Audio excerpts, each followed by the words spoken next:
Hi there, you're watching The Dawn Show. Dawn Stens-Lamenti here. We are live and we are local, and boy, do we have a great show for you today. Friend to The Dawn Show, world-renowned star appraiser on Discovery's Auction Kings, Dr. Lori Verderame in the house. We love Dr. Lori. She's going to be taking your calls and giving some great advice all morning long on how to know if something you own right now might be trash or perhaps treasure. Plus, we continue our investment coaching series with Coach Gee, who's talking about the warnings investors never see. But first, now that the weather's warmer, finally, many of you might be decluttering your homes of any junk that may be laying around. But before you toss it, wait, because as I mentioned, Dr. Lori is here and you may be sitting on real treasure. It's great to see you, Dr. Lori. Nice to see you, honey. How are you? Good. I know you're on the road around the world a lot, so we always love when you come see us. But Philly's home. When you're, right? when you're back home. Home is home. So it's nice to see you. Oh, it's good to have you here. Yeah. So first of all, we're hearing a lot about this letter making news now, Thomas Jefferson. Right. And there's the big exhibit at the Constitution Center, by the way, about Jefferson. Exactly. But tell me about the letter. This is exciting. Yeah, well, there's a letter that now is going up for auction, and this particular letter dates to about 1805. Jefferson dies in 1823. So this letter is toward the end of his life, and he starts to say, you know, I'm getting older and I want to basically think about parceling off or divvying up my land, particularly his land, not only Monticello, very well known near the University of Virginia at Charlottesville, but also his summer retreat called Poplar Forest. And I have a unique connection to Poplar Forest because on Discovery Channel's Auction Kings, I was able to appraise the writing desk of Thomas Jefferson that this letter might have been written on. Let's take a look at that clip Sure. with Dr. Lori. Hi, Paul. Hey, Lori, how are you? Thank you so much for coming. In order to properly sell something that purportedly came from a famous person, in this case Thomas Jefferson, you need to establish the trail of ownership. I'm hoping Dr. Lori can connect the dots. Jefferson dies, he leaves his pieces to his grandson, Francis Epps. Poplar Forest is then sold by Epps. He takes some of the furnishings with him. The rest of the furnishings stay with the Cobb family. The Cobb family marries into another family called Hutter. The Hutter family then becomes part of the Carter family. The Carter family is related to your seller, and your seller brings it to you. Because we have this link. He's clapping because, Yay! yay, I was able to trace the provenance. So with a PhD in art history and many years in major museums, tracing the provenance is extremely important. What does that mean? The family lineage. Can it really be traced back to Jefferson? Because if it can't, it's not worth as much. And that's basically what they were trying to say. Who can do this? And ta-da, here I am. No. Yeah. Anyway, but basically the idea was so people understand how important that is. That makes an object go from being, you know, a $1 object to being a $100,000 object. And if you have a connection to a person like Jefferson, it's sky high. So while I did not evaluate and have not seen the letter that's going up for auction, basically the things I would look for is the piece of paper that the letter's written on from that time period. Is it actually Jefferson's handwriting?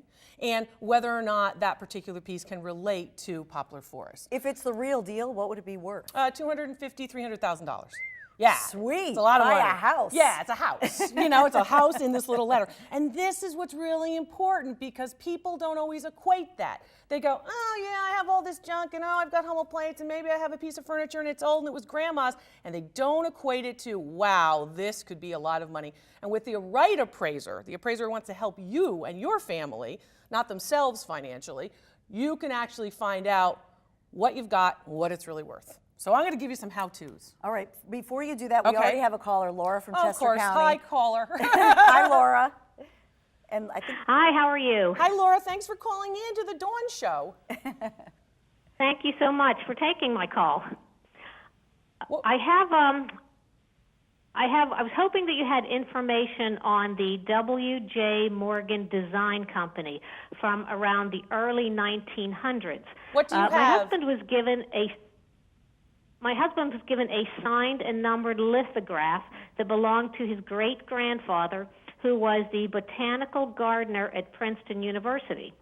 It's a lithograph of a tiger that represents Princeton's mascot and was given as a housewarming gift to the great-grandfather by Archibald D. Russell. He was a real estate developer and banker who actually built the home for the grandfather. Tell me on about the grounds of lithograph, Princeton Laura. University. Laura, tell me about the lithograph. Yes. What kind of condition is it in? It's in very good condition. Okay, what the is- only issue is The I'm only sorry? issue is The frame, the original frame, the bottom of the frame has a little burn mark on it. But Okay. the lithograph itself is in great condition. okay. The frame has one And it's- value, and the lithograph has another value. Is the lithograph in any way marked by the Morgan Design Company? Is that where you're It getting? is. It says- okay. Okay. That's where you're getting It this says information from. W.J. Morgan, right, and it's got a number assigned to it. There's number assigned to it. A lithograph is a reproduction. Okay, so a Right. print, a lithograph is introduced in the latter part of the 19th century, and it is a reproduction. That means there's many others of them made. Is your image one of a flower or a botanical? It is of the Princeton Tiger, the Okay. Princeton mascot. Okay, so it's of the Princeton mascot, and it came through this person who was a botanist. Correct. Was the botanist connected to Princeton in some way? I'm trying to trace provenance. He was the botanical gardener hired by Princeton University. Okay. It was my husband's great grandfather, and he actually used to work for the Queen of England. Oh, yeah, okay. Well, we can't, okay.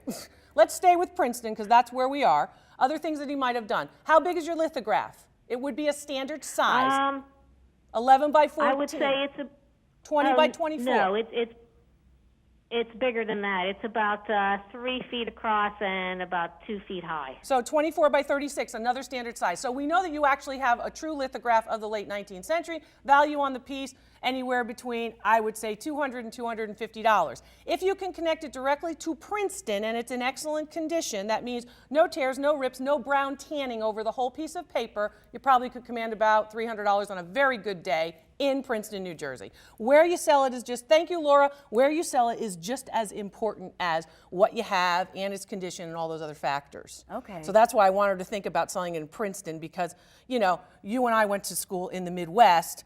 We don't really care as much about the Princeton Tiger as we might about my Michigan Wolverines or your Northwestern, right? somebody so, with you know, those roots- somebody with with the those roots to roots Princeton. to Princeton will pay better. So when we come right back, we're gonna talk about what ordinary people might find at ordinary yard sales, not the $250,000 papers from Jefferson, Right. but stuff that you need to look for in your attic and also at summer yard sales. So stay tuned. Be right back with Dr. Lori.